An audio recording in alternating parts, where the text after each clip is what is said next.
Celebration full of cheering and chanting, balloons and confetti. Millions of Americans watch the excitement on TV. By the time of the convention, everyone usually knows which candidate will be chosen, but the delegates still hold a vote.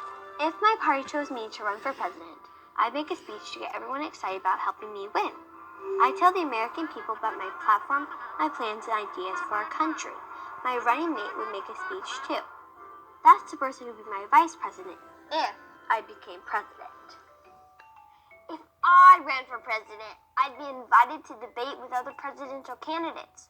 A person called a moderator would ask us questions.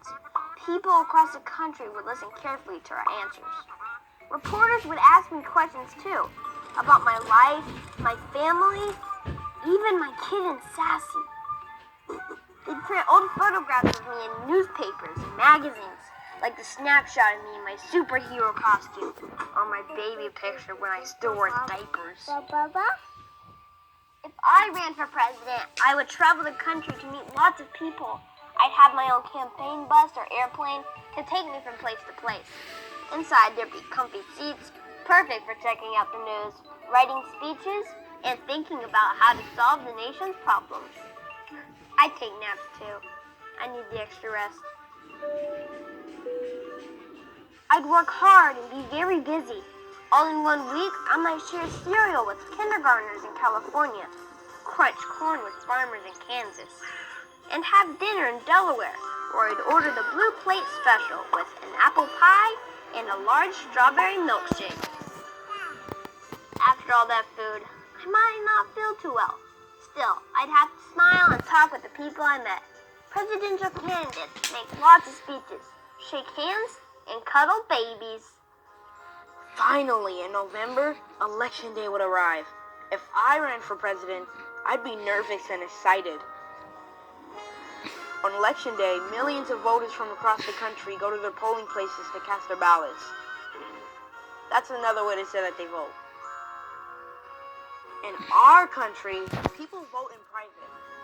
No one but you knows how you voted. But I'd know I choose my favorite candidate, me.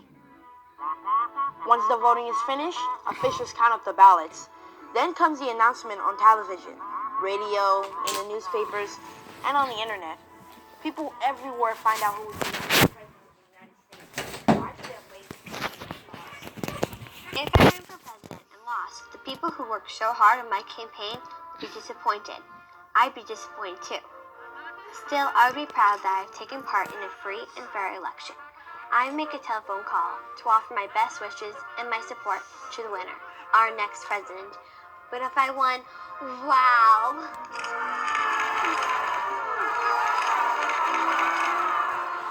On January 20th, I say the words of the oath of office and be sworn in as president. On that day, my inauguration day, there'd be a parade and a fancy ball. Then I'd move into the White House in Washington, D.C. to begin my 4-year term as President of the United States of America. And what would I do when I became president? Well, that's another story. The end! I learned a lot from this book. It's not just about running for president, it's also about being a good citizen and voting. Yeah, I can't wait to turn 18 when I get to vote. I'm going to register to vote when I'm 17, so I'm ready to go. It's up to us to elect people who represent us the best. Yeah, voting is super important. I go with my mom to the polls when she votes. It's a lot of fun too. And as kids, we have to remember, we have a voice too. Even though we can't vote yet, we can still use our voice to make change.